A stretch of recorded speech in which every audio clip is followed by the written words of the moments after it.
حضرت حاتم اسم خراسانی رحمۃ اللہ علیہ اپنے دور کے ظاہری علوم یعنی تفسیر و حدیث، قرات و تجوید، جدل و مناظرہ میں دسترس حاصل کرنے کے بعد کسی دارالعلوم میں مسند تدریس پر فائز ہونے کے بجائے علم کی خوشبو سونگھنے اور اس کی لذت سے لطف اندوز ہونے کے لیے حضرت شقیق بلخی رحمۃ اللہ علیہ کی صحبت میں چلے گئے۔ وہاں 30 سال تک صدق و صفا، تسلیم و رضا، زہد و ورع، ایثار و قربانی، ہمدردی اور غمگساری کا درس لیتے رہے۔ ایک دن ان کے شیخ محترم نے ان سے پوچھا، اے حاتم، تمہیں میرے حلقہ درس میں شامل ہوئے 30 برس گزر گئے ہیں، بتاؤ اس عرصے میں تم نے علم سے کیا کیا فوائد حاصل کیے ہیں؟ انہوں نے کیا خوب جواب دیا، حضرت میں نے علم سے 8 فوائد حاصل کیے ہیں اور میں سمجھتا ہوں کہ وہ میرے لیے کافی ہیں۔ مجھے امید ہے کہ ان کی وجہ سے مجھے نجات مل جائے گی۔ پہلا فائدہ، میں نے مخلوق کی حالت پر غور کیا تو مجھے معلوم ہوا کہ ہر انسان کا کوئی نہ کوئی محبوب اور معشوق ہے جس سے وہ محبت اور عشق کرتا ہے، لیکن اس کا کوئی محبوب تو مرض الموت تک اس کی محبت کا دم بھرتا ہے اور قبر کے کنارے تک ساتھ رہتا ہے، پھر اسے قبر کی تاریک کوٹڑی میں بند کر کے واپس آ جاتا ہے، لیکن گھڑی بھر اس کے ساتھ نہیں لیٹتا۔ لہٰذا میں نے سوچا کہ میں اس کو اپنا محبوب بناؤں جو قبر میں میرے ساتھ داخل ہو اور وہاں میری وحشت اور تنہائی کو دور کرے، میرا غمگسار اور ساتھی بنے۔ چنانچہ میں نے اعمال صالحہ کو اپنا محبوب بنا لیا، کیونکہ ان کے علاوہ کوئی بھی قبر میں داخل ہوتا ہے اور نہ اندر کسی طرح کی روشنی کا اہتمام کر سکتا ہے۔ دوسرا فائدہ، میں نے مخلوق کو دیکھا کہ وہ اپنی چاہتوں کو پورا کرنے کے لیے ہر طرح کے جائز اور ناجائز ذرائع استعمال کرتی ہے، تو میں نے اللہ کے اس فرمان پر غور کیا، اور جو اپنے رب کے سامنے کھڑا ہونے سے ڈر گیا اور اس نے اپنے نفس کو خواہشات سے روکے رکھا تو بلا شک جنت اس کا ٹھکانہ ہوگا۔ تو میں نے یقین کر لیا کہ قرآن کریم سچا اور برحق، اس لیے میں نے اپنے نفس پر کنٹرول کر لیا اور اسے خواہشات کی تعمیل سے روک دیا، اسے صبر کا عادی بنا لیا، چنانچہ وہ اللہ کی فرما برداری اور اطاعت پر راضی ہو گیا ہے۔ تیسرا فائدہ،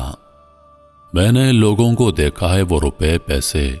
اور درہم و دینار جمع کرنے اور انہیں سنبھال سنبھال کر رکھنے میں مصروف ہیں، حتیٰ کہ وہ ہاتھ سے نکل جاتے۔ تو میں نے اللہ مالک الملک کے اس فرمان پر غور کیا، جو کچھ تمہارے پاس ہے وہ ختم ہو جائے گا اور جو اللہ کے پاس ہے وہ باقی رہے گا، لہٰذا میں نے اپنی محنت سے حاصل ہونے والے منافع کو اللہ کی خوشنودی کے لیے مساکین پر خرچ کرنا شروع کر دیا، تاکہ وہ اللہ کے پاس میرا ذخیرہ آخرت بنے۔ چوتھا فائدہ، میں نے بعض لوگوں کو دیکھا ہے کہ وہ عوام کو اپنے گرد اکٹھا کرنے اور ان سے اپنے ڈیرے آباد کرنے میں عزت و وقار خیال کرتے ہیں۔ بعض لوگ یہ سمجھتے ہیں کہ روب و دبدبہ اور جاہ و جلال، مال و دولت بیٹوں اور پوتوں کی کثرت سے حاصل ہوتا ہے۔ بعض لوگ یہ سمجھتے ہیں کہ ٹھاٹ بھاٹ اور تمتراک لوگوں کو خاک و خون میں تڑپانے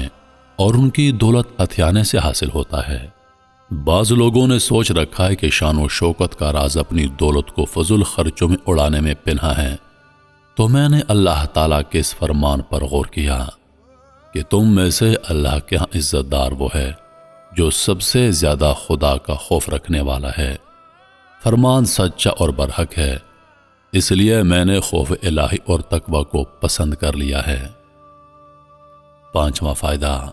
میں نے لوگوں کو دیکھا ہے کہ وہ آپس میں ایک دوسرے کی مذمت اور غیبت کرتے ہیں۔ جب میں نے ان کی اس روش پر غور کیا تو پتہ چلا کہ ان میں جو شخص کسی دوسرے شخص کے پاس علم و فضل، جاہ و منصب اور مال و دولت کی فراوانی دیکھتا ہے تو اس سے حسد شروع کر دیتا ہے۔ تب میں نے اللہ کے اس فرمان پر غور کیا، ہم ہی نے دنیا کی زندگانی میں ان کے لیے وسائل معاش تقسیم کیے ہیں اور ہم نے ان کے ایک دوسرے پر درجے بلند کیے تاکہ وہ ایک دوسرے سے خدمت لے سکیں۔ لہٰذا میں اس حقیقت کو تسلیم کرتا ہوں کہ دراصل اللہ تعالیٰ ہی نے یہ تقسیم کر رکھی ہے اور میں اپنی قسمت پر راضی ہو گیا ہوں اور میں نے لوگوں کے ساتھ حسد کرنا چھوڑ دیا ہے۔ چھٹا فائدہ،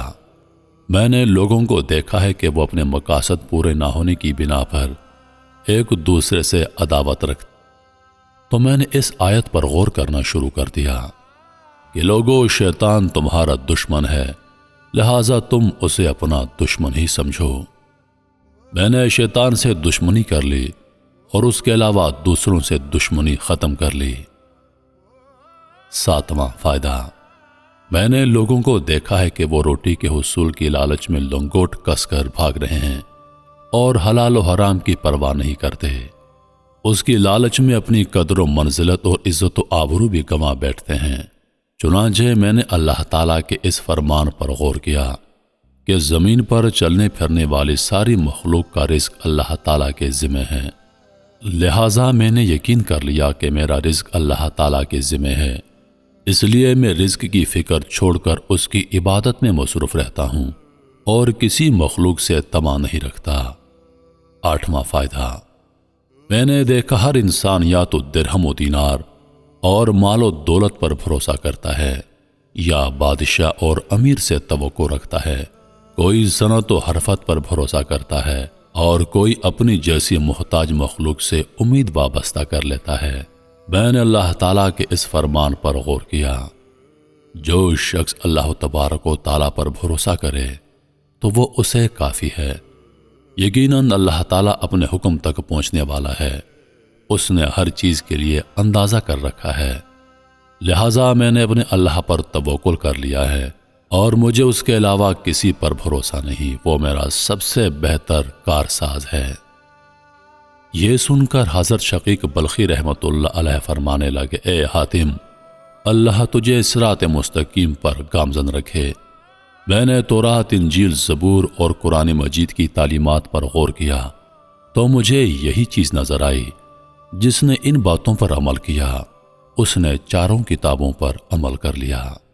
سبحان اللہ، کیسا مزاج ان باتوں کا جو قرآن سے لی گئی ہیں۔ ان باتوں پر عمل کرنے والے کی زندگی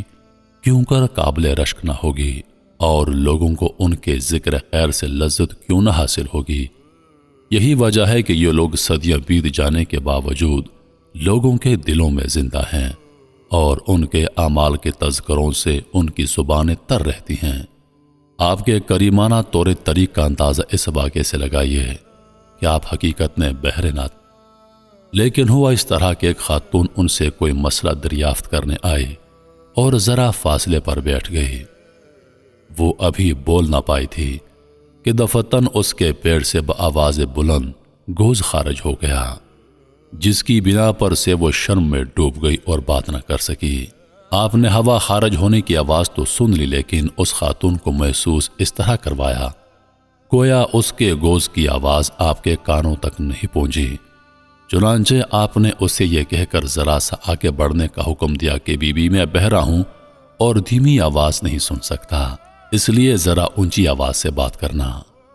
خاتون یہ سمجھ کر کہ شاید اس نے رہی شکم کی آواز نہ سنی ہو، ذرا سا آگے بڑھی اور ابھی بات شروع کرنے والی تھی کہ شرم غالباً آ گئی اور وہ ہلکا سا کھانس کر چپ ہو گئی اور بول نہ سکی۔ آپ نے یہ دیکھ کر دوبارہ بلند آواز سے کہا، بی بی ذرا سا اور آگے بڑھو اور ذرا بلند آواز سے بات کرو تاکہ مجھے پتہ چل سکے کہ تم کیا پوچھنا چاہتی ہو۔ خاتون کے دل میں یہ بات آئی کہ اس شیخ کو واقعی میرے گوش کی آواز سنائی نہ دی ہوگی، اس لیے بلا جھجک مسئلہ پوچھ لینا چاہیے۔ لہٰذا اس نے دل کو مضبوط کر لیا اور ذرا سا آگے بڑھی، مگر مسئلہ پوچھتے پوچھتے پھر شرما گئی اور 2-4 لفظ بول کر خاموش ہو گئی۔ آپ نے بلند آواز سے پھر ارشاد فرمایا، بی بی ذرا میرے کان کے قریب ہو کر بلند آواز سے بولو تاکہ میں سن کر تمہارے سوال کا جواب دے سکوں۔ اب تو خاتون کے دل میں یقین پیدا ہو گیا کہ واقعی اس شیخ نے میرے گوش کی آواز نہیں سنی۔ اس نے بلا جھجک بلند آواز سے مسئلہ پیش کیا اور آپ نے مکمل تسلی سے اس کا جواب دیا۔ وہ مطمئن ہو کر وہاں سے چلی گئی اور جب تک زندہ رہی انہوں نے اپنے آپ کو بہرا بنائے رکھا تاکہ وہ اس صورتحال پر شرمندہ نہ ہو جائے۔ جب وہ خاتون اس دنیا سے چلی گئی تو آپ نے ساتھیوں کے اصرار پر اصل صورتحال بتا دی اور فرمایا، الحمدللہ میں صحیح سنتا ہوں، لیکن محض اس بی بی کی وجہ سے حقیقت حال سے پردہ نہ اٹھاتا تھا، یعنی ساری زندگی اس کی شرم و حیا برقرار رکھے، اس لیے جب تک وہ زندہ تھی میں نے اپنے آپ کو بہرا بنائے رکھا۔ سبحان اللہ، کیا خوب لوگ تھے، کیا ہی شاندار لوگ، کیا ہی اللہ والے لوگ۔ محترم عزیز دوستو، انہی لفظوں کے ساتھ میں اجازت چاہوں گا، اس امید کے ساتھ کہ سانسوں نے وفا کی تو اگلی بار ایک اور ویڈیو لے کر آپ کی خدمت میں حاضر ہوں گا۔ تب تک کے لیے خدا حافظ۔ اللہ پاک آپ سب کا حافظ و نگہبان۔